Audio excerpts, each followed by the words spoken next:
Students, आज हम 1.1 प्रश्नावली के सवाल देखेंगे। प्रश्न नंबर 1, निम्नलिखित में से कौन से समुच्चय हैं? अपने उत्तर का औचित्य भी बताना है हमको। जैसे पहला क्वेश्चन क्या पूछा उसने कि जे अक्षर से प्रारंभ होने वाले वर्ष के महीनों का संग्रह। तो उसने बहुत ही सिंपल क्वेश्चन पूछा है कि जे अक्षर मतलब 12 महीने में से जो भी है उनमें से जे नाम से जो चालू होते हैं उनका हमको संग्रह बताना है। तो हम निकाल सकते हैं ऐसे संग्रह को, तो ये समुच्चय होगा। तो देखो क्या हो सकता है ये, हम यहाँ पे लिखेंगे कि चूंकि किसी वर्ष के जे अक्षर से प्रारंभ होने वाले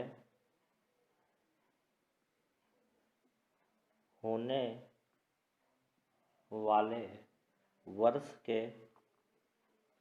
महीने कौन कौन से होते हैं? एक तो जनवरी यानी जनवरी जिसको बोलेंगे अपन, फिर दूसरा होता है जून और जुलाई हैं। ये माह सुनिश्चित रूप से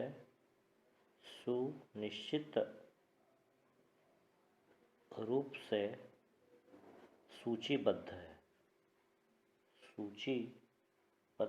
है।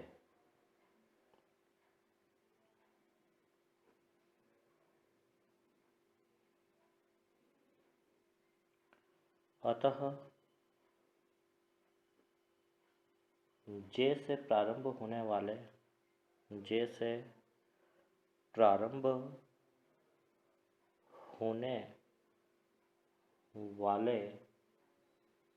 वर्ष के सभी महीनों का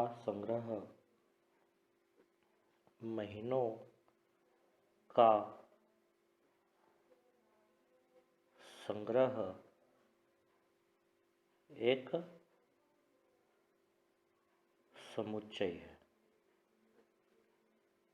ठीक है, इस प्रकार से हम इसको कर लेंगे क्योंकि ये जे अक्षर से चालू हो रहे हैं और इसको हम एक सूची के रूप में इसको लिख सकते हैं, जनवरी, जून, जुलाई। ठीक है, तो ये जैसे प्रारंभ होने वाले वर्ष के सभी महीनों का एक कलेक्शन है और वेल डिफाइंड है, सुपरिभाषित है। तो ये समुच्चय है।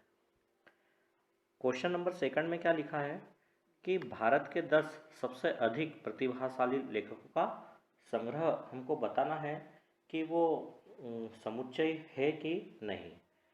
आप मित्रों, सबसे पहले हम ये देखते हैं कि कोई सा भी एक राइटर है, ठीक है, तो राइटर का प्रतिभाशाली होना उसको एक विशिष्ट पैमाने में हम नहीं रख सकते हैं, है ना। मतलब कोई लेखक प्रतिभाशाली भी हो सकता है और नहीं भी, इसका कोई विशिष्ट पैमाना नहीं है ना। यानी यहाँ पर हम इस संग्रह को सुपरिभाषित रूप से नहीं बता पाएंगे, इसलिए ये क्या है, सुपरिभाषित भी नहीं है। तो सुपरिभाषित नहीं है तो ये समुच्चय नहीं हो सकता है। तो इस प्रकार से हम इसका एक कारण बता पाएंगे। तो अपन यहाँ पे लिख देते हैं, क्या लिखेंगे अपन कि चूंकि कोई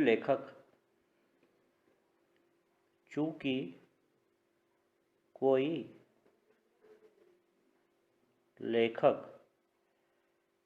प्रतिभाशाली है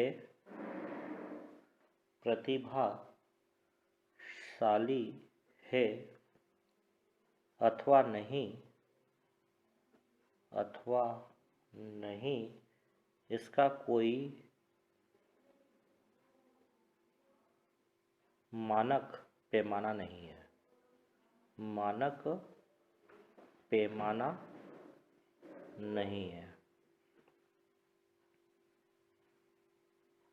इस तरह यह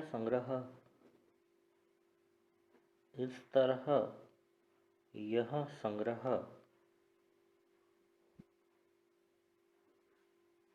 सुपरिभाषित नहीं है।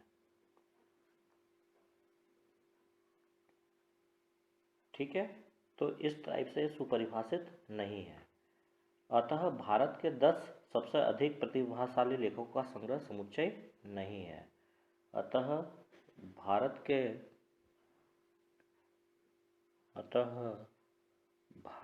के 10 सबसे अधिक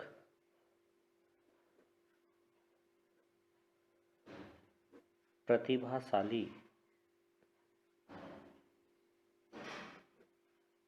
लेखकों का संग्रह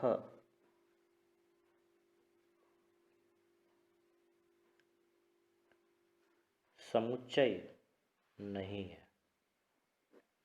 इस प्रकार से हमने इसको क्लासिफाइड कर दिया। ठीक है, क्वेश्चन नंबर 3 में हमको क्या पूछा गया है कि विश्व के सर्वश्रेष्ठ 11 बल्लेबाजों के संग्रह के बारे में आपको बताना है कि ये संग्रह है अथवा नहीं है। ठीक है, तो मतलब बल्लेबाजों का संग्रह समुच्चय है या नहीं ऐसा बताना है, सॉरी, है ना। तो अपन यहाँ लिखेंगे और समझेंगे कि सबसे पहले तो ये देखते हैं कि विश्व के सर्वश्रेष्ठ बल्लेबाज चुनने का कोई सुपरिभाषित मानक पैमाना नहीं है, क्योंकि प्रत्येक व्यक्ति की इस बारे में अपनी अलग परिभाषा है। अतः यह संग्रह सुपरिभाषित नहीं है। ठीक है, अगर आप लोग भी आपके दिमाग से सोचेंगे, ठीक है, तो आप किसी बल्लेबाज को उसकी खासियत के हिसाब से लाइक करते हैं। ठीक है, कोई हर दिन बल्लेबाजों की रेटिंग चेंज होती रहती है, तो इस हिसाब से हम यहाँ पे उसका आकलन करना बताना मुश्किल हो जाता है, और सबके माइंड में अलग अलग थिंकिंग होती है सब बल्लेबाजों के प्रति। तो यहाँ पे कोई सुपरिभाषित पैमाना नहीं है एक विशिष्ट कि यह बल्लेबाज हर हमेशा के लिए फिक्स हो जाएगा, तो ऐसा नहीं है। ठीक है, तो यहाँ पर सुपरिभाषित नहीं है। तो अपन यहाँ आंसर में इसका लिख देंगे, उत्तर में इसका उत्तर इस प्रकार से बना देंगे अपन कि चूंकि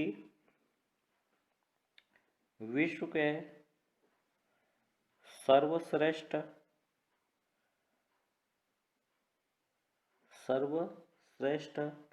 बल्लेबाज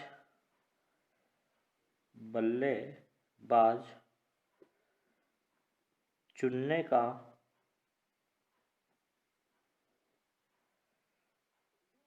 कोई सुपरिभाषित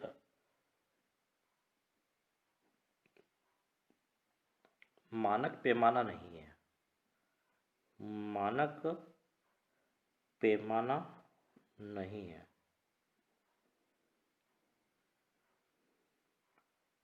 क्योंकि प्रत्येक व्यक्ति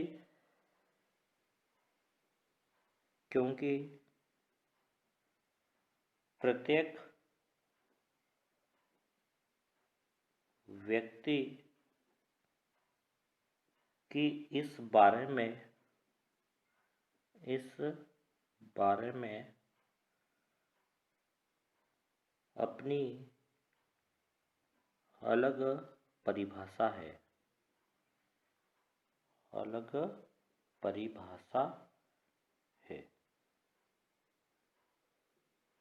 अतः यह संग्रह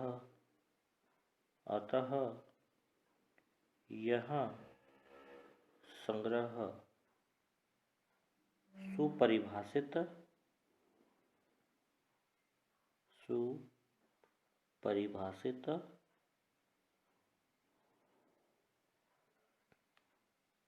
नहीं है। और अंत में अपन इस प्रकार लिख देंगे, अतः विश्व के सर्वश्रेष्ठ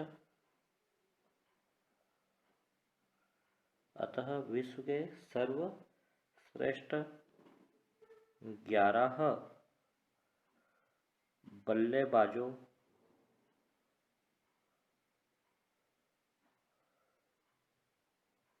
का संग्रह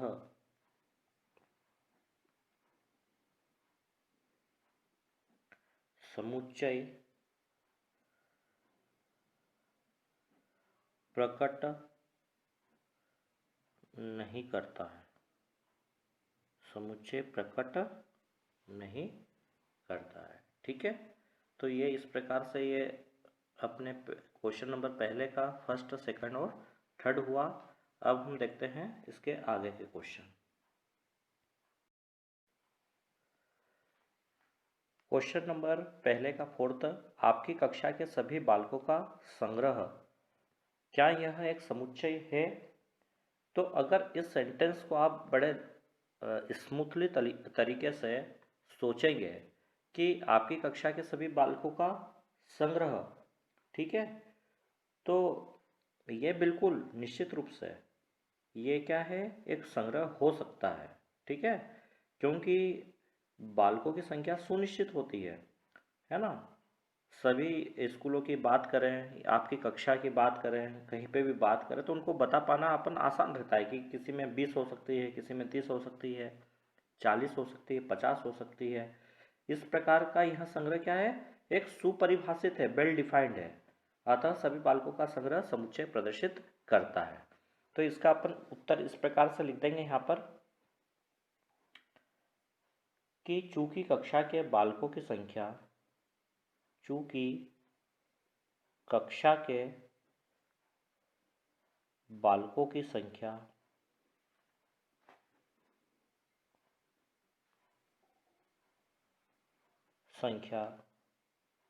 सुनिश्चित होती है, सुनिश्चित होती है, जो कि 20, 30, 40 या 50 भी हो सकती है, हो सकती है। इस प्रकार यह संग्रह परिभाषित है, इस प्रकार यह संग्रह परिभाषित है।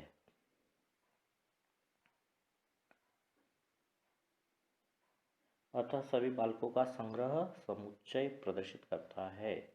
अतः सभी बालकों का संग्रह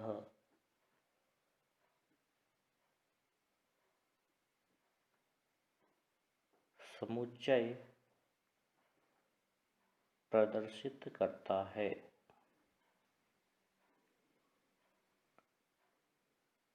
अगला क्वेश्चन बोलता है 100 से कम सभी प्राकृत संख्याओं का संग्रह। ठीक है, अब 100 से कम सभी प्राकृत संख्याएं क्या क्या हो जाएगी, 1 2 3 4 5 6 7 8 ऐसे ऐसे करके 99। ठीक है, जिससे हम आसानी से एक तो काउंट भी कर सकते हैं, पहली बात। ठीक है, और उसको एक व्यवस्थित ढंग से अरेंज भी कर सकते हैं, कलेक्ट भी कर सकते हैं। सो इस प्रकार के जो भी होंगी संख्याएं, वो सब क्या होगी, समुच्चय होगी। ठीक है, तो अपना उत्तर यहाँ लिखते हैं। हम यहाँ लिखते हैं कि अगर हम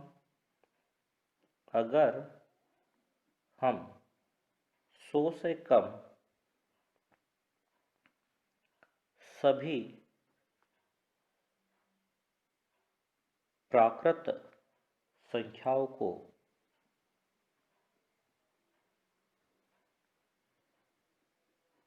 रोस्टर के रूप में लिखे तो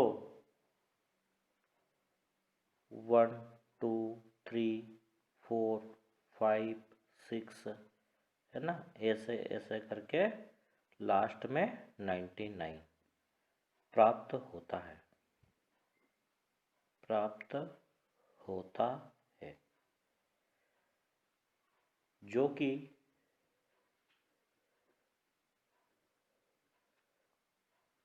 सुपरिभाषित है, जो कि सुपरिभाषित है। अतः यह संग्रह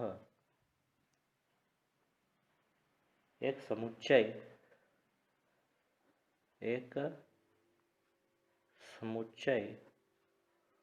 प्रदर्शित करता है। ठीक है, ये ऐसा हो जाएगा। अगला उसने पूछ रहा है वो कि लेखक प्रेमचंद द्वारा लिखित उपन्यासों का संग्रह क्या समुच्चय प्रदर्शित करता है? तो हाँ, बिल्कुल करता है। क्यों करेगा? क्योंकि उनके द्वारा जो रचित उपन्यास है, निर्मला, गोदाम, गबन, है ना, और भी बहुत सारे उन्होंने उपन्यास लिखे हुए हैं। ठीक है, और काफ़ी प्रसिद्ध भी है। तो उनके द्वारा जो लिखित उपन्यास है, उनका संग्रह क्या है, सीमित है। ठीक है, और उनको हम बता सकते हैं। ठीक है, और ये जो उपन्यास है, इनके स्वयं के द्वारा ही लिखे गए हैं। तो इनका संग्रह क्या है, कर सकते हैं अपन, और इनको बता सकते हैं कि यह सुपरिभाषित होने के साथ साथ क्या है, एक समुच्चय को भी प्रदर्शित करता है। तो अपन यहाँ लिखेंगे, लेखक प्रेमचंद द्वारा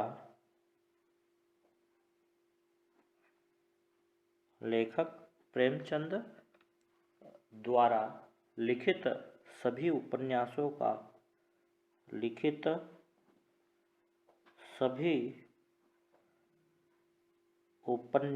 का अब हम क्वेश्चन नंबर 1 का 7th देखेंगे। सभी संपूर्णांकों का संग्रह। ठीक है, ये एक समुच्चय है। क्यों समुच्चय है? क्योंकि संपूर्णांकों जो होते हैं वो ऐसी संख्याएं होती जो 2 से डिवाइड हो जाती है। ठीक है, तो ऐसी संख्याओं की संख्या सीमित नहीं होती है, असीमित होती है, क्योंकि हम अनंत समय तक इसको ले सकते हैं। ठीक है, तो हम यहाँ लिख सकते हैं कि अगर हम सभी संपूर्णांकों को रोस्टर के रूप में लिखें तो हमें 2, 4, 6, 8 अप टू इन्फिनिटी प्राप्त होता है।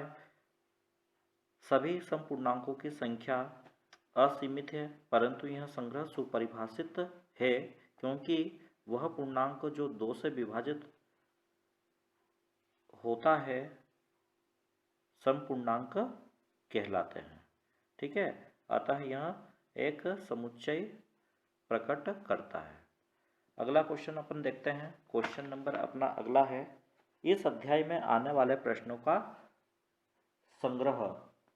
ठीक है, तो ये एक सुपरिभाषित है, क्योंकि इस अध्याय में आने वाले प्रश्नों की संख्या क्या होती है, एक सुपरिभाषित है, क्योंकि इसी चैप्टर से संबंधित है। तो हम यहाँ पे लिखेंगे, अगर हम इस अध्याय के प्रश्नों को देखें तो प्रत्येक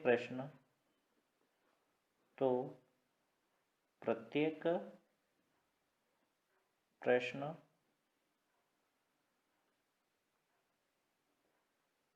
अलग है तथा सुपरिभाषित है।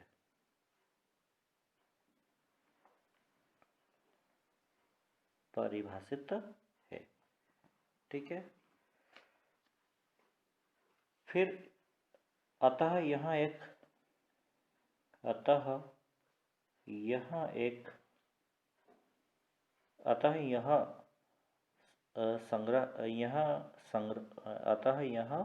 संग्रह एक, ऐसा सेंटेंस अपन लिखते हैं। अतः यह संग्रह एक समुच्चय प्रदर्शित करता है।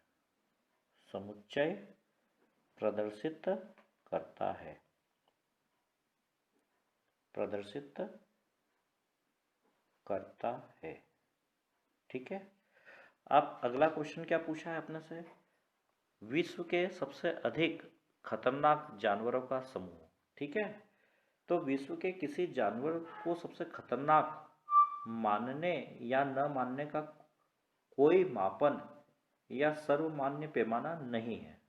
इस प्रकार यह संग्रह वेल डिफाइंड यानी सुपरिभाषित नहीं है। ठीक है, तो इसको भी हम रिप्लाई में लिख सकते हैं इस प्रकार से आंसर में कि विश्व के किसी जानवर को सबसे खतरनाक मानने या न मानने का कोई मापन या सर्वमान्य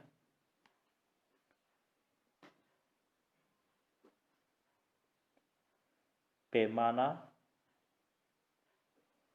नहीं है।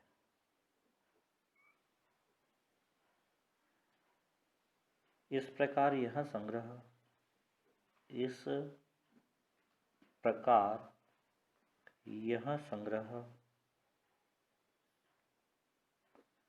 सुपरिभाषित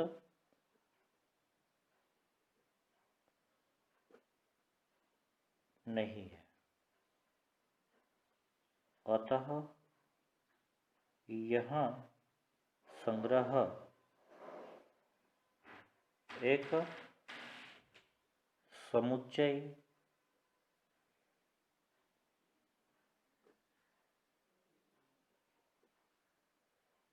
को प्रकट नहीं करता है।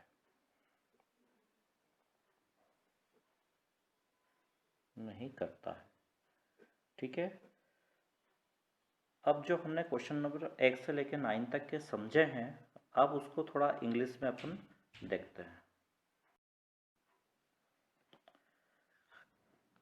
1.1 का क्वेश्चन नंबर फर्स्ट अपन देख रहे हैं कि which of the following are sets justify your answer. ठीक है, आपको कुछ नीचे क्वेश्चन दिए गए हैं। इन प्रश्नों में आपको ये बताना रहेगा कि इनमें से कौन सा सेट है और कौन सा सेट नहीं है। ठीक है, तो हम डेफिनेशन के आधार पे इसका निर्धारण करेंगे कि यहाँ पर कौन से सेट होंगे कौन से नहीं होंगे। जैसे एक क्वेश्चन दिया गया है कि the collection of all months of a year beginning with letter J. तो हम यहाँ पे देख रहे हैं कि the collection of all months of a year beginning with letter J is a well defined collection of objects because can definitely identify a month that belongs to this collection, hence this collection is a set। इसका क्या अर्थ हुआ कि J अक्षर से जो माह चालू होते हैं, ठीक है, उसको हम कलेक्ट कर सकते हैं। तो ये कलेक्शन जो होगा एक वेल डिफाइंड इसको ऑब्जेक्ट्स का होगा कलेक्शन वेल डिफाइंड।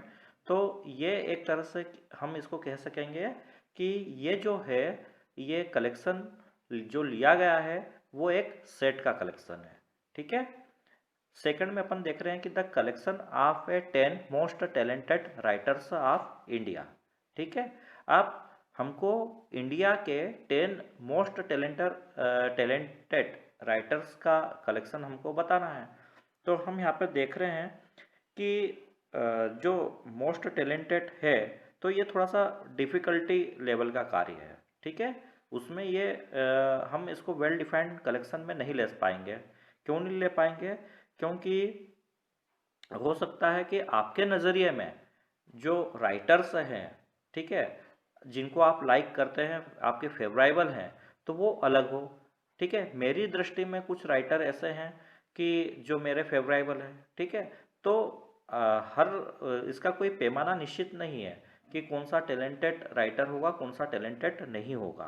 ठीक है, तो हम यहाँ पे वेल डिफाइंड नहीं है ये चीज़ें। हाँ, तो यहाँ लिखेंगे अपन कि the collection of 10 most talented writers of India is not a well defined collection because the criteria determining a writer's talented may vary from person to person, hence this collection is not a set। ठीक है, इतना आप लिख देंगे और इसका reason भी इस प्रकार से बता देंगे, जस्टिफाई भी हो जाएगा आपका आंसर। ठीक है। थर्ड वाला क्या बोलता है कि a team of 11 best cricket batsman of the world. ठीक है, विश्व के सर्वश्रेष्ठ 11 बल्लेबाजों का अगर अपन इनकी बात करें तो क्या ये कलेक्शन में लिया जा सकता है और ये क्या सेट बन सकता है? तो नहीं, ये भी नहीं बन सकता है। क्यों नहीं बन सकता है? क्योंकि आप की दृष्टि से जो विश्व के सर्वश्रेष्ठ बल्लेबाज है वो आपके हिसाब से अलग हो सकते हैं। ठीक है, एक दूसरा पर्सन है उसके हिसाब से अलग हो सकता है, एक थर्ड पर्सन है उसके हिसाब से वो अलग हो सकते हैं। ठीक है, तो यहाँ पर की जगह ये वेल डिफाइंड नहीं होगा अगर कलेक्शन लिया भी जाएगा तो। ठीक है, a team of 11 best cricket batsman of the world is not a well defined collection because the criteria for determining a batsman's talent may vary from person to person, hence this collection is not a set। इस प्रकार से हम इसको बता पाएंगे। ठीक है, अब अगला फोर्थ वाला अपन देखते हैं यहाँ पर क्या पूछ रहा है वो। अगले में उसने दिया है यहाँ पे कि the collection of all boys in your class. ठीक है, ओके, वेल डिफाइंड। क्यों वेल डिफाइंड हो गया? क्योंकि इसको हम आपकी कक्षा के जो है छात्र, ठीक है, वो बता पाएंगे। ठीक है, जैसे अगर आपसे पूछा जाए 11th मैथ्स के कितने स्टूडेंट हैं, ठीक है, तो आप बिल्कुल काउंट करके बता पाएंगे कि ये हमारे स्कूल के विद्यार्थी हैं, है ना। तो हम यहाँ पर इसको वेल डिफाइंड के कलेक्शन में ले सकेंगे। ठीक है, the collection of all boys in our classes is a well defined collection because definitely identify a boy who belongs to this collection. Okay, अब फिफ्थ वाले पे चलते हैं अपन। ठीक है, फिफ्थ वाला क्या बोलता है? The collection of all natural number less than 100। ठीक है, तो नेचुरल नंबर क्या होते हैं? 1 to infinity, that is called a natural number, and less than 100 it means 1 2 3 4 dash dash dash up to 99, है ना। So this collection is well defined collection। Here explain from the collection of all natural number less than 100 is a well defined collection because one can definitely identify a number that belongs to this collection, hence this collection is a set। Okay, आप अपन sixth वाला देखते हैं। Sixth में क्या पूछ रहा है वो?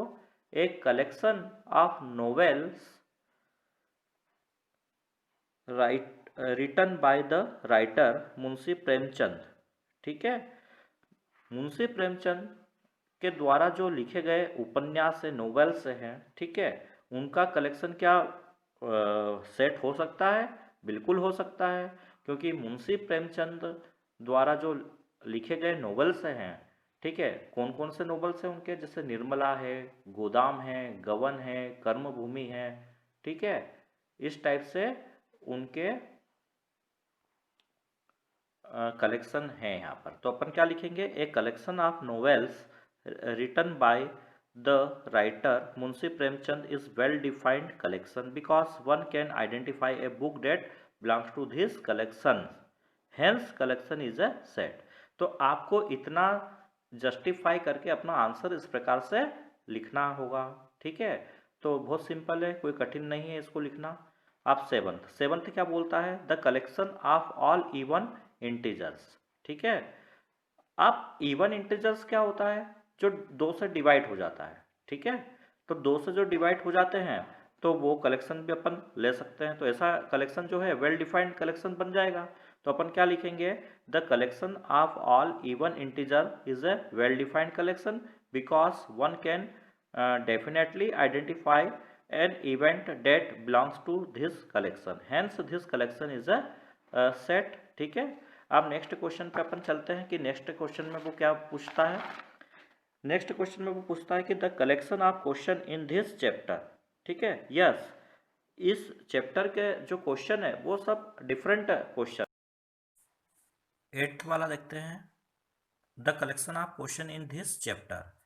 तो द कलेक्शन जो है इस चैप्टर के वो वेल डिफाइंड होंगे, क्योंकि जो क्वेश्चन है वो डिफरेंट प्रकार के हैं, तो इसको हम ले सकेंगे कि ये वेल डिफाइंड कलेक्शन है क्वेश्चंस का इस इन दिस चैप्टर में। तो लिखेंगे upon the collection of question in this chapter is a well defined collection because one can definitely identify a question that belongs to this chapter, hence this collection is a set। ठीक है, 9th वाले में अपन चलते हैं, क्या लिखा हुआ है, a collection of most dangerous animal of the world. ठीक है, आप किसी जीव को जो अपने विश्व में है उनका हमको संग्रह बताना है कि विश्व के सबसे अधिक खतरनाक जानवरों का संग्रह वेल डिफाइंड कलेक्शन होगा कि नहीं होगा।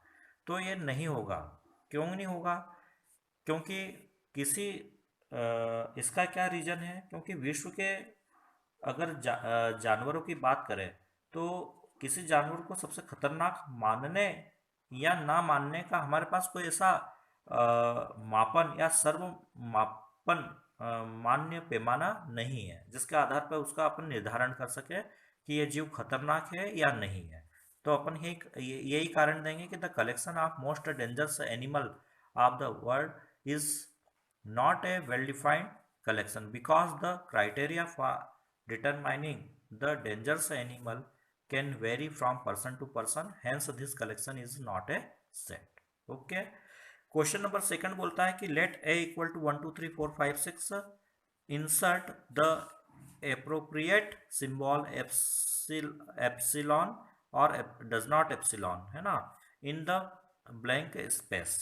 ठीक है, क्वेश्चन हिंदी में इस प्रकार है कि माना a बराबर 1 2 3 4 5 6 रिक्त स्थानों में उपयुक्त प्रतीक चिन्ह, ठीक है, एप्सिलॉन या एप्सिलॉन नहीं है के द्वारा अपने को भरना है। ठीक है, तो कैसे भरेंगे अपन, सबसे पहले तो ये देखेंगे कि 5 लिखा है और ये डैश लिखा है और a, तो इसका मैंने आपको बेसिक भी समझाया था कि कोई भी एलिमेंट है और इसके अंतर्गत आ रहा है इस सेट के अंदर, तो अगर आ रहा है वो तो उसका एलिमेंट है वो, तो यहाँ पर अपन जो चिन्ह लगाएंगे वो इस प्रकार से आ जाएगा कि ये 5 जो है इसके बिलोंग करता है ए के अंदर, तो यहाँ आ जाएगा 5 बिलोंग्स टू ए। ठीक है, सेकंड में क्या पूछा है वो 8 ए में है क्या, तो यहाँ पर अपन देख रहे हैं कि या तो 1 2 3 4 5 6 है, 7 और 8 तो है ही नहीं, और ये पूछा कि 8 ए में है तो नहीं है, तो अपन यहाँ लिख देंगे ए डज नॉट बिलोंग्स टू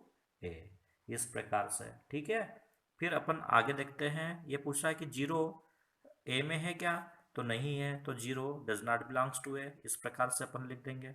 फिर ये 4 का पूछा है कि 4 है क्या इसमें, यस 4 बिलोंग्स टू ए, क्योंकि 4 है दिख रहा है ना, ये ए की फैमिली है, इस फैमिली में मेंबर्स कौन कौन है ना, ये मुखिया है, ये उसके मेंबर्स है 1 2 3 4 5 6। कोई भी पूछे कि 3 जो है इस मुखिया के मेंबर है क्या 3, तो यस है इसके मेंबर्स।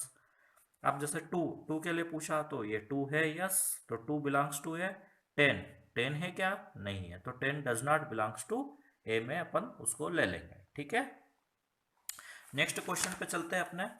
नेक्स्ट क्वेश्चन पूछ रहा है वो कि आपको इसकी क्या बनाना है, रोस्टर फॉर्म बनाना है। ठीक है, तो क्या पूछा उसने कि आपको ये पूछ रहा है वो कि आप ये बताइए कि जितने भी आपको ये दिए गए हैं, ठीक है, इसकी हमको रोस्टर फॉर्म बनाना है। जैसे क्वेश्चन नंबर 1 दिया हुआ है a equal to X subject x is एक पूर्णांक है, और वो पूर्णांक कैसा है कि माइनस का 3 लेस देन और equal to x less than 7। English में भी लिख दिया है यहाँ पर, x subject x is an integer and minus का 3 लेस देन और equal to x less than 7। ठीक है, आपकी बुक में यहाँ पे करेक्शन है हल्का सा, है ना, यहाँ पे लेस देन और इक्वल टू का साइन आएगा, आपकी बुक में नहीं लगा है, उसे लगा लेंगे आप साइन तो अच्छा होगा। ठीक है, आप इसका अपने को अगर आंसर लिखना है तो वो आंसर किस प्रकार से लिखाएगा, रोस्टर फॉर्म बोले तो क्या है कि जो सेंटेंस में लिखा रहता है वो सेट बिल्डर फॉर्म होती है। सेट बिल्डर फॉर्म लिखी है ये, तो इसको हमको काय में लिखना है, रोस्टर फॉर्म में। तो जो मैं आंसर यहाँ पे बनूंगा तो वो रोस्टर फॉर्म होगा, यानी अंकों में लिखना होगा। तो इसके आंसर क्या बनेंगे इस टाइप से, -3 होगा, -3 के बाद कौन आएगा, -2 आएगा, -2 के बाद कौन आएगा, -1 आएगा, फिर 0 आएगा, फिर 1 आएगा, 2 आएगा, 3 आएगा, 4 आएगा, 5 आएगा और 6 आएगा। आप सोच रहे हैं कि यहाँ पर 7 क्यों नहीं लिया है मैंने, ठीक है। तो इसका कारण मैं आपको बता देता हूँ। ये जो चिन्ह है इसमें लिखा है << ठीक है। तो इसमें -3 इंक्लूड होगा, बट 7 में क्या है कि लेस देन है, लेस देन 7, तो 7 से छोटा, तो यहाँ तक अपन लेंगे 6। तो यहाँ पे -3 से लेके 6 तक जितने भी है वो सब गिनती के यहाँ पर लिख दिए जाएंगे। तो अपन लिख देंगे यहाँ पे, है ना। फिर आप थर्ड का सेकंड क्या पूछ रहा है उसका आंसर लिख देते हैं अपन। उनने पूछा कि x सच दैट x संख्या एक इस प्रकार से x है कि संख्या 6 से कम एक प्राकृत संख्या है। x such that x is a natural number less than 6। तो नेचुरल नंबर है लेस देन 6 से, तो आंसर में क्या आएगा, 1 2 3 4 और 5। ये इसका आंसर एक लाइन में आ जाएगा, इसमें बिना किसी टेंशन के अपन आंसर इसका लिख देंगे, ठीक है। ये क्या पूछ रहा है कि x सब्जेक्ट x 2 अंकों की ऐसी प्राकृत संख्या है जिसके अंकों का योगफल कितना है, 8 है। तो अपन यहाँ लिखेंगे x subject x is a 2 digit natural number, ठीक है, such that the sum of its, है ना, डिजिट इज 8, ठीक है। अब हमको 2 अंकों की क्या बनाना है, प्राकृत संख्याएं बनाना है। और वो प्राकृत संख्या यानी नेचुरल नंबर इस प्रकार से बनाना है कि उनका सम जो है वो कितना आना चाहिए, 8 आना चाहिए। तो वो क्या क्या बन सकता है अगर आप सोचे तो, ठीक है। तो सोचने पे हमको सबसे पहले क्या मिल सकता है यहाँ पर, देखो मैं लिखता हूँ यहाँ पे आंसर इसका, है ना। सबसे पहले तो अगर आप पेयर बनाएंगे तो आपको क्या मिलेगा, 1 7 मिलेगा, ठीक है, क्योंकि नेचुरल नंबर 1 से चालू होता है, ठीक है। तो एक 1 7 आ जाएगा। क्यों आ गया 1 7, क्योंकि 1 में 7 जोड़ेंगे तो कितना मिलेगा, 8 मिलेगा। फिर क्या बन सकता है, 2 6 बन सकता है, ठीक है। फिर क्या बन सकता है, 3 5 बन सकता है, क्योंकि 3 + 5 कितना हो जाएगा, 8 हो जाएगा। 2 6 8 हो गया। फिर क्या बन सकता है, 4 और 4 बन सकता है, क्योंकि इन दोनों का 4 4 प्लस कितना हो गया, 8 हो गया। 5 और 3 बन सकता है, क्योंकि 5 और 3 कितना हो गए, 8 हो गए। फिर क्या बन सकता है, 6 से 2 बन सकता है, क्योंकि इनका सम 8 हो गया। 7 बन सकता है, क्योंकि इनका सम 8 हो गया है। 8 0 बन गया है, क्योंकि इन दोनों का 8 करने पर कितना प्राप्त होता है, 8 प्राप्त होता है, ठीक है। तो इस प्रकार से हम यहाँ पे ले लेते हैं। फिर डी वाला पूछ रहा है कि x सब्जेक्ट x एक अभाज्य संख्या है जो संख्या 60 की भाजक है। क्या बोला इसने कि x subject x is a prime number which is divisor of 60, ठीक है, जो 60 से क्या है, भाजक है। तो देखो आप अपने कार्य करते हैं, इसका क्या अर्थ हुआ, हमको ऐसे प्राइम नंबर सिलेक्ट कर कर लाना है, ठीक है, कि जो 60 को डिवाइड कर देते हैं और प्राइम नंबर भी है। तो देखो सबसे पहले मैं 2 लेता हूँ, ठीक है। 2 एक प्राइम नंबर है और 2 की प्रॉपर्टी क्या है कि 60 को क्या कर देता है, वो डिवाइड भी लगा देता है। फिर क्या आ जाएगा, 3। 3 क्या है, एक प्राइम नंबर है और वो भी क्या करता है, 60 को डिवाइड लगा देता है, ठीक है। फिर और आप बताइए आपके हिसाब से सोचकर क्या बन सकता है, ठीक है। 4 तो बन नहीं सकता है, क्योंकि 4 प्राइम नंबर नहीं है। 4 2 से डिवाइड हो जाता है। और प्राइम नंबर की डेफिनेशन क्या है मैं आपको बता दूं कि ऐसी संख्या ओनली एंड ओनली वन जिसमें स्वयं इट सेल्फ का ही भाग लगे, डिवाइड लगे, सो डेट इज कॉल्ड है प्राइम नंबर। वो वैसी संख्या क्या कहलाएगी, अभाज्य संख्या कहलाएगी। तो 4 नहीं होगा, फिर 5, यस 5 से डिवाइड लग जाएगा, 60 में 5 के द्वारा डिवाइड लग जाता है, तो ये प्राइम नंबर हो जाएगा, ठीक है।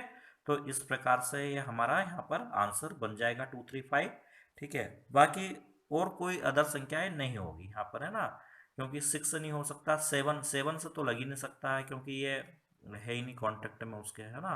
8 8 से भी नहीं होगा, 9 10 कुछ भी लो आप आगे तक नहीं होगा, है ना। तो बस ये बेस्ट 2 3 5 इसके आंसर होंगे।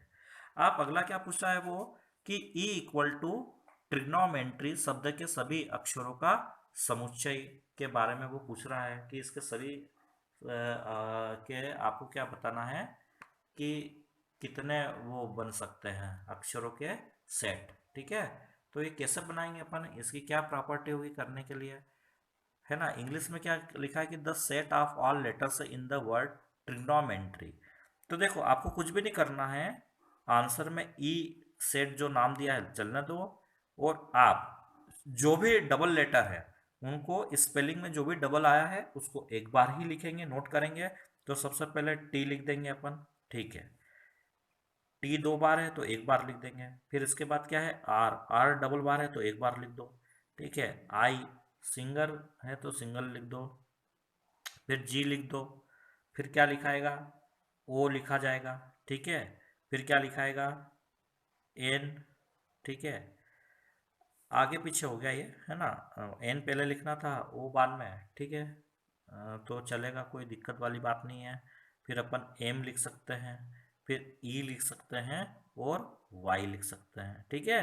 तो मैंने क्या करा कि टी डबल था तो सिंगल लिख दिया, आर डबल बार आया तो एक बार लिखा, आई एक बार ही आएगा, जी एक बार आएगा, कुल मिला के जो डबल वाला था उसको एक बार लिखना है, ठीक है। और सिंगल वाले को तो लिखना ही है। तो ये आपका क्या आंसर बन जाएगा, क्या बन जाएगा, T R I G O N M E Y, ठीक है। तो ये बन जाएगा। इसी प्रकार से एक और सिक्स्थ वाला सवाल है, उसको फटाफट से देख लेते हैं। तो सिक्स्थ वाला आपको सवाल क्या बोल रहा है, क्या लिखा है यहाँ पे कि F इक्वल टू बेटर शब्द के अक्षरों का समुच्चय, ठीक है। F equal to the set of all letters in the word better. तो क्या आ जाएगा इसका आंसर, हम यहाँ पे आंसर बना लेंगे इसका कि F इक्वल टू, ठीक है। और जब भी आंसर देंगे अपन ऐसा करली ब्रैकेट बनाएंगे, ध्यान रखो सेट को रिप्रेजेंट करने का तरीका ये होता है करली ब्रैकेट में। फिर यहाँ पे बी सिंगल है एक बार लिख दो, फिर ई सिंगल है एक बार लिख दो, टी डबल है तो एक बार लिखो, फिर आर आएगा उसको लिख दो, इस प्रकार से, ठीक है। तो ये अपन ने यहाँ पर ऐसा लिख दिया है, ठीक है। फिर आप ये देखते हैं अगले क्वेश्चन में, अगले क्वेश्चन में क्या पूछ रहा है वो कि हमको यहाँ पर आप रोस्टर फॉर्म दी गई है, तो रोस्टर फॉर्म से हमको कौन सी फॉर्म लिखना है, शब्दों वाली शब्दों वाले रूप में लिखना है, मतलब इनकी कुल मिला के प्रॉपर्टी लिखना है कि इनकी प्रॉपर्टी क्या है यहाँ पर, ठीक है। तो देखो हम इसको शब्दों में इसका आंसर इस प्रकार से दे सकते हैं ना, कैसे देंगे आंसर, देखो इसका मैं आंसर यहाँ लिख देता हूँ। सबसे पहले तो अपन क्या लिखेंगे, एक्स से लिखेंगे, जैसे वहाँ पे जो मैंने उस टाइम पे जो ये ऐसे इसके पिछले पन्ने पे जो लिखा था क्वेश्चन में, तो ऐसे कैसे चलने देंगे, एक्स फिर एक एक्स और लगाएंगे, ठीक है। आप यहाँ पे क्या 3 का मल्टीपल चल रहा है, आप देख रहे हो 3 6 9 12, तो यहाँ पे अपन 3 का मल्टीपल दे देंगे x, such that x equal to 3n, ठीक है। और जहाँ पर n जो है मेरी एक प्राकृत संख्या है, तो मैं क्या लिख दूंगा, n बिलोंग्स टू n, है ना। ये नेचुरल नंबर मैंने नोटेशन आपको पहले बता दिया था, है ना। और n क्या है यहाँ पे, आप क्या ले सकते हो n, यहाँ पे हम n इस प्रकार से भी ले सकते हैं कि 1 इस यहाँ पे क्लियर अपन और कर सकते हैं ना। इस आंसर को कैसे करेंगे आप आंसर क्लियर, कि यहाँ पर और आगे ऐसे लगा दो, ठीक है। 1 is less than n less than r equal to 4, ये जो n की वैल्यू कहाँ से कहाँ तक होगी, तो तुम ऐसा तो बहुत सारे ले लोगे, तो यहाँ पे इसको क्राइटेरिया निश्चित करना पड़ेगा आपको, ठीक है। यहाँ पे ऐसा लिख दो, ठीक है। और यहाँ पे एक कामा लगा लो, और यहाँ चाहो तो फिर जबकि लिख लो, है ना, जब की, ठीक है, कि इस प्रकार से इसका ये आंसर यहाँ पर बन जाएगा, ठीक है। आप इंग्लिश में हमको लिखना है इसका, तो अपन इंग्लिश में किस प्रकार से लिख देंगे इसको, तो वो अपन लिख देंगे इसको भी सिंपल तरीके से, अपना एक क्या लिखने का तरीका होगा। तो हम यहाँ पर लिखेंगे इसके लिए, है ना, x such that x is a natural number and A multiple of 3, एक तो इस प्रकार से भी लिख देंगे, या फिर आपको अगर इंग्लिश में लिखना है तो इंग्लिश में लिखने के लिए ऐसा बना लो आप क्या बना लो कि x such that x equal to 3n where, ठीक है, और यहाँ पर इस टाइप से बता दो n बिलोंग्स टू n, और कामा करके यहाँ पे ऐसा बता दो 1 is less than n equal to less than r equal to 4। आप तुम सोचोगे कि ये कहाँ से संख्या लाया, तो कुछ भी नहीं करना है, बहुत सिंपल है बेटा। आपको क्या करना है कि यहाँ पे एलिमेंट काउंट करना है 1 2 3 4, तो ये 1 से लेके 4। तो ये जो मैंने फार्मूला बनाया है, तो अगर सबसे पहले आप 1 रखोगे तो आपको क्या मिलेगा, x का मान 3 मिलेगा, तो ये आ गया 3। आप 2 भी है इसमें, तो n इक्वल टू 2 रखो यहाँ पे, तो x इक्वल टू कितना मिलेगा 6, तो ये भी है। फिर आप क्या रखोगे n इक्वल टू 3 यहाँ पर, तो ये 9 मिल जाएगा, ये रहा यहाँ पे। n इक्वल टू 4 रखोगे तो 3 इंटू 4 ये 12, तो x की वैल्यू 12 यहाँ पर ये है। तो आप इस प्रकार से भी कर सकते हो, ठीक है। आप अगर सेकंड वाले की अगर देखें बात, तो इसकी क्या प्रॉपर्टी आ रही, अपन उसकी प्रॉपर्टी की अपन बात करते हैं, ठीक है। तो देखो, इसको बड़े ध्यान से करते हुए करना आप। तो पहले देखो, हिंदी मीडियम में बच्चे कैसे आंसर देंगे, एक्स सच दैट एक्स, और यहाँ पर अपन लिख देंगे, आप 2 इंटू एन नहीं लिख सकते है ना, थोड़ा सा सोच विचार के आपको यहाँ पे करना पड़ेगा। ये 2 की पावर n चल रही है, ठीक है। और जबकि मैं यहाँ पर लिख सकता हूँ, क्या लिखूंगा मैं, कि मेरा जो है n वो कहाँ से कहाँ तक की संख्या लेगा। तो यहाँ पे 1 2 3 4 5 है, तो मैं यहाँ पे n लिखूंगा, less than r equal to 5 लगूंगा, और यहाँ पर आगे पीछे भी कर दो तो कोई दिक्कत नहीं, n बिलोंग्स टू n, सही बात है ना। ये ऐसे भी लिख सकते हो आप, है ना। और इंग्लिश मीडियम वाले कैसे लिखेंगे, x such that x equal to 2 की पावर n वेयर, ठीक है, 1 is less than n less than 5, और n बिलोंग्स टू n। आप ये जो 1 है यहाँ पे रखो आप, तो 2 की पावर 1 2 आ जाएगा, n इक्वल टू 2 रखो तो 2 की पावर 2, तो x की वैल्यू कितनी आई 4, ये आ गया। n इक्वल टू 3 रखो तो 2 की पावर 3 यानी कितना आ गया 8, 2 into 2 into 2 8। n equal to 4 रखो तो 2 की पावर 4, तो कितना आ जाएगा 16, 2 का 4 बार गुणा करोगे तो। n इक्वल टू 5 रखो तो कितना आएगा 32, तो ये आ जाएगा इस प्रकार से, ठीक है। अब अपन थर्ड वाला देख लेते हैं। मतलब ऐसा सोचना पड़ेगा कि ये चीज़ क्या चल रही है, इसकी प्रॉपर्टी क्या है, तो उसी का नाम है आपको क्या है कि सेट बिल्डर फॉर्म, यानी समुच्चय निर्माण रूप, शब्दों में लिखना, वही कहलाता है, ठीक है। अब देखो इसकी क्या प्रॉपर्टी है कि x such that x equal to, है ना, यहाँ पे 5 चल रहा है तो 5 लिया मैंने, n लगाया, और यहाँ पे शब्द लिखा जबकि, है ना। आपको भी ऐसा करते हुए चलना है साथ साथ, 1 2 3 4, तो मैं यहाँ पे 1 लिखूंगा, less than r equal to n, less than r equal to 4 लगा दूंगा, और यहाँ बता दूंगा कि n मेरा जो है नेचुरल नंबर में से लिया जाएगा। इंग्लिश में कैसा लिखूंगा, इंग्लिश में भी वैसे चलेगा, x such that x equal to 5 की पावर n वेयर, ठीक है, 1 is less than n is less than 4, और n बिलोंग्स टू n, इस प्रकार से मैं ले लूंगा इसको, ठीक है। तो ये आपका ये आंसर यहाँ पर बन जाएगा इस प्रकार से, ठीक है। तो किसी प्रकार की कोई समस्या नहीं होगी। तो ये आपको सोचना पड़ेगा कि ये 5 का मल्टीपल तो नहीं है, ये 5 की पावर चल रही है, तो 5 की पावर n करी है मैंने, है ना। तो n बराबर 1 रखो तो 5 मिलेगा, 2 रखो तो 25 मिलेगा, n के प्लस पे 3 रखो तो 5 की पावर q यानी 125 मिलेगा, 4 रखो 5 की पावर तो 625 ऐसे मिलेगा। तो ये करने का तरीका होगा, और लिखने का यही तरीका है बेस्ट, आप इसी आधार पे इसको लिख सकेंगे, कोई कठिन नहीं है ना। आप इसकी प्रॉपर्टी देखो 2 4 6, तो ये क्या शो हो रहा है यहाँ पे आपको, ये यहाँ पर ये शो हो रहा है कि ये जो अपना चल रहा है यहाँ पे सिस्टम, है ना, 2 4 6, ठीक है, ये कहाँ तक जा रहा है, ये आपको हमको ये दिख रहा है, ये सम प्राकृतिक संख्याएं हैं, ठीक है। क्या है ये सम प्राकृतिक संख्याएं हैं, इंग्लिश में उसको क्या बोलेंगे, इसको इसको इंग्लिश में अपन ये कह सकते हैं कि ये इवन नेचुरल नंबर है, ठीक है।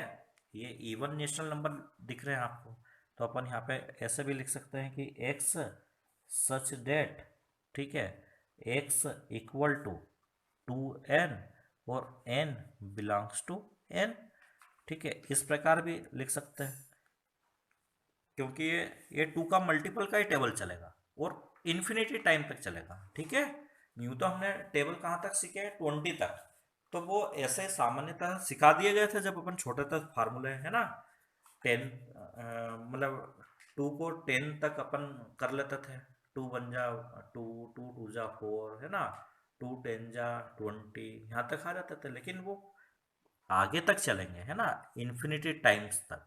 तो ये आपका आंसर इस प्रकार से बन जाएगा, यहाँ पे n बराबर 1 रखो, n बराबर 2 रखो। तो इस बार मैंने यहाँ क्राइटेरिया फिक्स नहीं करा कि n क्या है, तो मेरा n तो इन्फिनिटी तक है, तो लास्ट वाली तो संख्या नहीं है ना मेरे पास, तो ये बड़ा वाला मैंने n बता दिया कि ये नेचुरल नंबर की फैक्ट्री है, इससे मैं यहाँ पर लूँगा इस प्रकार से। ये वाला देखो, इसकी क्या प्रॉपर्टी दिख रही है, इसकी एक ये प्रॉपर्टी हमको यहाँ दिख रही है कि ये 1 है, 4 है, 9 है, और ऐसे से करके कहाँ तक जा रहा है, 100 तक जा रहा है, यानी ये n के स्क्वायर के रूप में जा रहा है। ठीक है, तो हम इसको ऐसे बना सकेंगे कि x such that x equal to n square. ठीक है, और जबकि यहाँ पर जो स्क्वायर बन रहा है, तो यहाँ पे मेरे किस टाइप से स्क्वायर बनेंगे वो देख लो। तो यहाँ पर बनेगा 1 is less than r equal to n less than r equal to 10, और n बिलोंग्स टू कहाँ से लिया जाएगा, n से लिया जाएगा।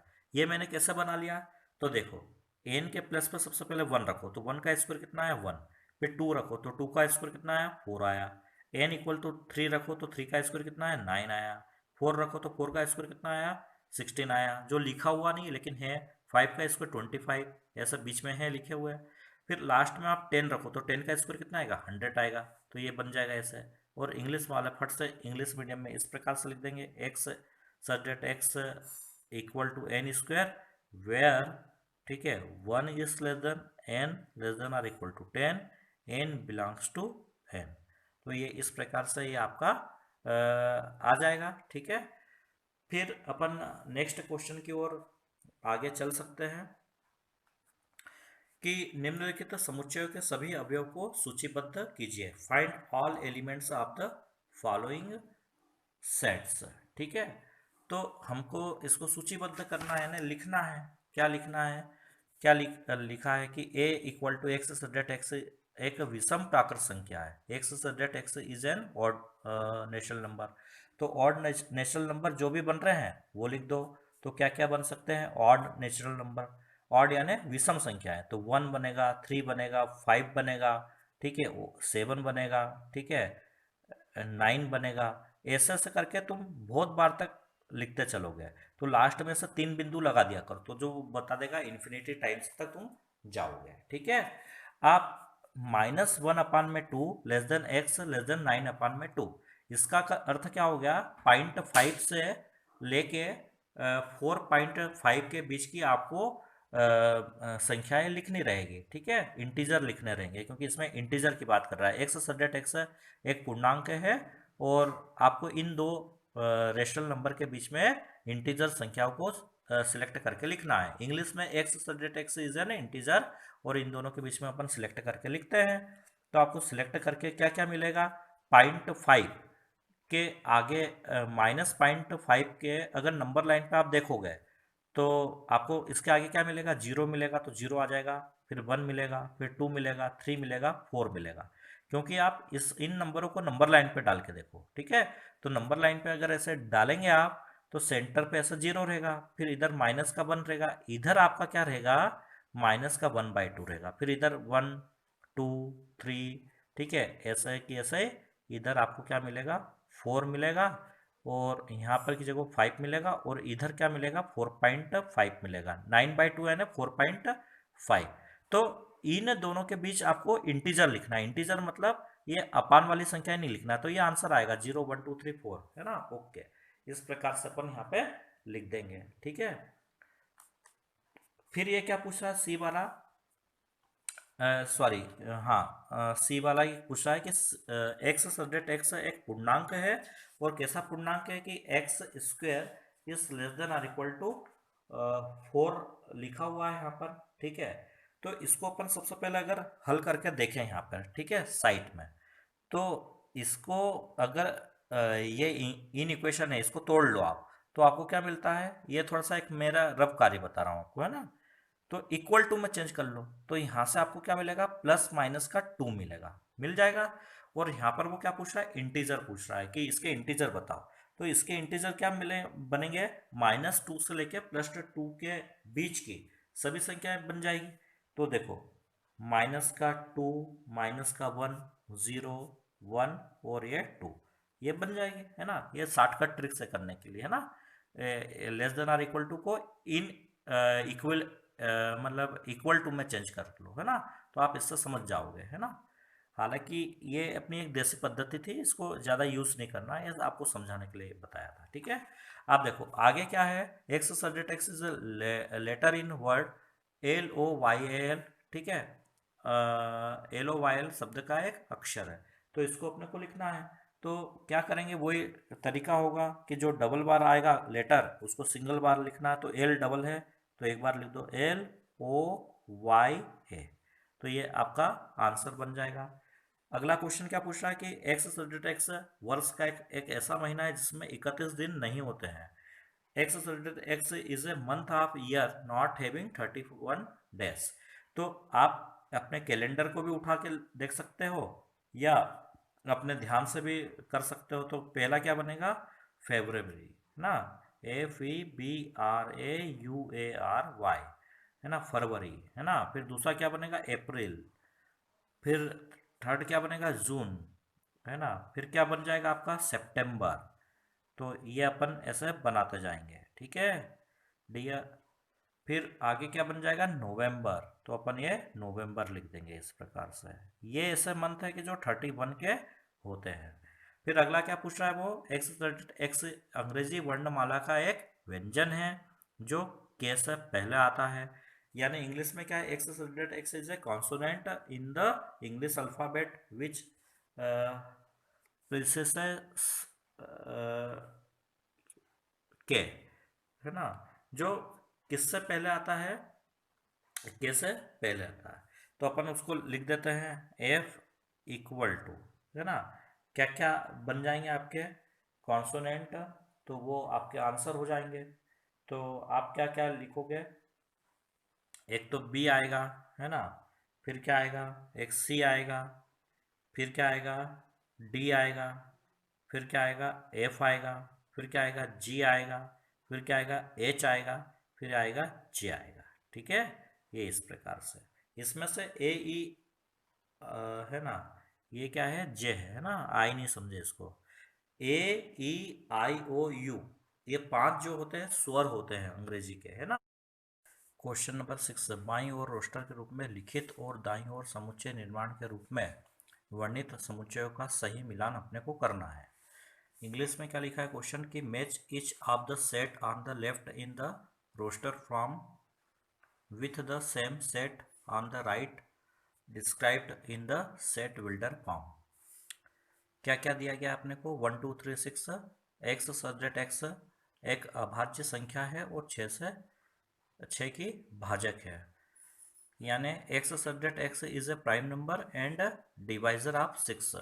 सेकंड है 2 3, यानी एक्स सब्जेक्ट एक्स संख्या 10 से कम एक विषम प्राकृत संख्या है। X subject x is an odd natural number less than 10। अगला है MATHEICS, क्या लिखा हुआ है इसमें आगे, एक्स सब्जेक्ट एक्स एक प्राकृत संख्या है और 6 की भाजक है। X subject x is a natural number and divisor of 6। Last है 13579, एक्स सब्जेक्ट एक्स मैथमेटिक्स शब्द का एक अक्षर है। X subject x is a letter of the word mathematics. अब हमको ये जो क्वेश्चन दिया गया था, आपने देखा हिंदी और इंग्लिश में, तो हमको इसके सामने वाला जो है राइट ऑप्शन वो मिलान करना है। आप जैसे यहाँ क्या लिखा, 1 2 3 6, ठीक है। तो 1 2 3 से 6 जो है एक एक्चुअल में ये नेचुरल नंबर भी है, ठीक है। और नेचुरल नंबर के साथ क्या है कि इन संख्याओं के द्वारा 6 में डिवाइड भी लग जाता है, ठीक है, तो ये यहाँ पर ये इसका बन जाएगा फर्स्ट का सी ऑप्शन। क्या बन जाएगा कि x सब्जेक्ट x एक प्राकृत संख्या है और 6 की भाजक है, तो ये फर्स्ट का यहाँ पर सी ऑप्शन इस प्रकार से बन जाएगा। अपन एरो भी बना सकते हैं यहाँ पे ये, और सेम एज इट इज यहाँ भी बन जाएगा। ठीक है, इसको अपन ए नाम दे देते हैं, इसको बी नाम दे देते हैं, इसको सी नाम दे देते हैं, इसको डी नाम दे देते हैं। तो फर्स्ट का यहाँ पे सी बन जाएगा, तो आप उसको भी एरो बना के कर लेना। ठीक है, 2 3, तो 2 3 के लिए हम क्या देख रहे हैं कि 2 3 एक्चुअल में क्या है, तो 2 एक प्राइम नंबर है, 3 भी एक क्या है, प्राइम नंबर है। तो अपन यहाँ प्राइम नंबर यानी अभाज्य संख्या है, तो ये बन जाएगा ऑप्शन x सब्जेक्ट x एक अभाज्य संख्या और 6 की भाजक है, तो एक ऑप्शन ये बन जाएगा इसका। फिर जैसा ये नाम लिखा है MATHEICS, ठीक है, इंग्लिश में भी ये मिलान कर लेना 2 का A इस प्रकार से। फर्स्ट का C तो मिल ही गया था। MATHEICS, तो ये तो मैथमेटिक्स से ही रिलेटेड है, इसमें तो कोई दिक्कत ही नहीं है। तो थर्ड का ये D भी बन जाएगा इधर ऑप्शन आपका, है ना। और फोर्थ 1 3 5 7 9, ठीक है, तो इसका क्या बनेगा, इसका ये बन जाएगा कि ये x सब्जेक्ट x एक क्या है 10 से कम विषम प्राकृत संख्या है, क्योंकि 1 3 5 7 9 और ये विषम क्या है, प्राकृत संख्या है। तो ये आपका ऑप्शन ये वाला बन जाएगा। ठीक है, ये इस प्रकार से बन जाएगा। ठीक है, इसका ऑप्शन तो ये बन गया। ठीक है, इसका जो ऑप्शन था ये वाला बन गया था।